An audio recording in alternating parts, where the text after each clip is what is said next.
Hi all. I had some that were asking me to work some more questions out of the Achieve.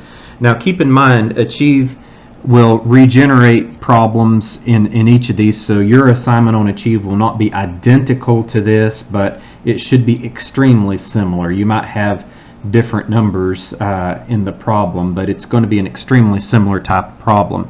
So someone asked about number 8 on Achieve, and you can see it's asking me to take the derivative with respect to x of the product of x times the cosine of 11 minus 17x.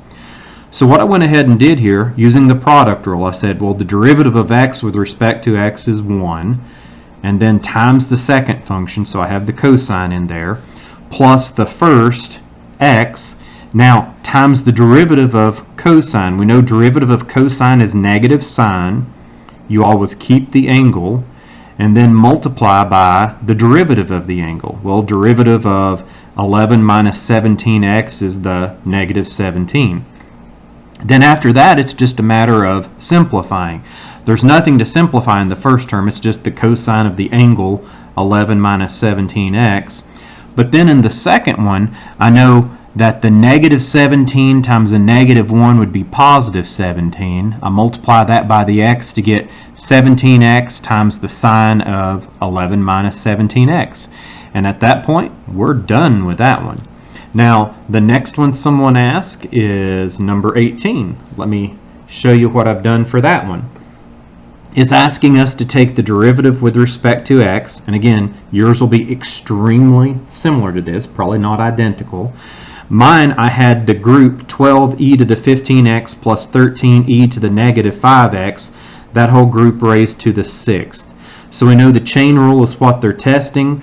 Anytime you have a group to a power, we bring that power down in front times the group left alone to the one lower power. All of that is multiplied by the derivative of what's inside. So I said, well, the derivative of 12e to the 15x, derivative of any exponential function, is that exponential function times the derivative of its exponent. Derivative of 15x is 15. Now, plus the 13e to the negative 5x times the derivative of its exponent, which is going to be the negative 5 there.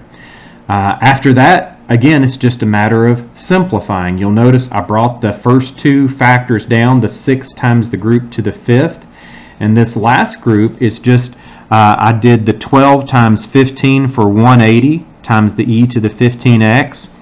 And then negative 5 times 13 is minus 65 times the e to the negative 5x. Final answer there. Now, Achieve is not going to require you to factor. Of course, we could factor more out of that 65 and 180 and pull it out front. Completely unnecessary on Achieve. So I wouldn't feel obligated to do that whatsoever. The next one, and I think this was a harder one, number 20. If I look at it, it's asking me to take the second derivative of a function, the sine function of 3x to the 4th. Again, yours will be slightly different, but very similar. If I need to take the second derivative, I need to first be able to take the first derivative. So I said, well, derivative of sine is cosine. I keep the angle times the derivative of the angle. And this right here is where I brought the 4 down in front, multiplied it by the 3. It got lost in my parenthesis there, so that's messy there. I apologize, but that's just 3 times 4, x to the 3rd. And then I said, well, that's just going to simplify to be a 12x cubed. I could bring that out in front. So I called the first derivative 12x cubed times the cosine of 3x to the 4th. Then we say, okay, the second derivative just means I need to take the derivative of that answer. So the second derivative of the sine function is the first derivative of what I had up here. I'll have to use the product rule in order to do that. So I said the derivative of 12x cubed, that's going to be 36x to the second, that's where that came from, times the second, the cosine of 3x to the 4th.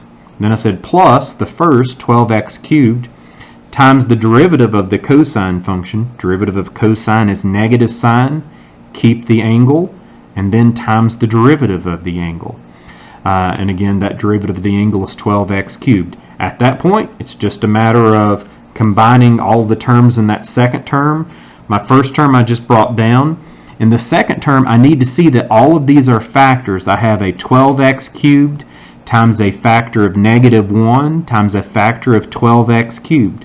Well, 12x cubed times 12x cubed would be 144x to the 6th. It's going to be a minus 144 next to 6 since there's a factor of -1 there. And then I just kept my sign of the angle 3x to the 4th. Final answer there.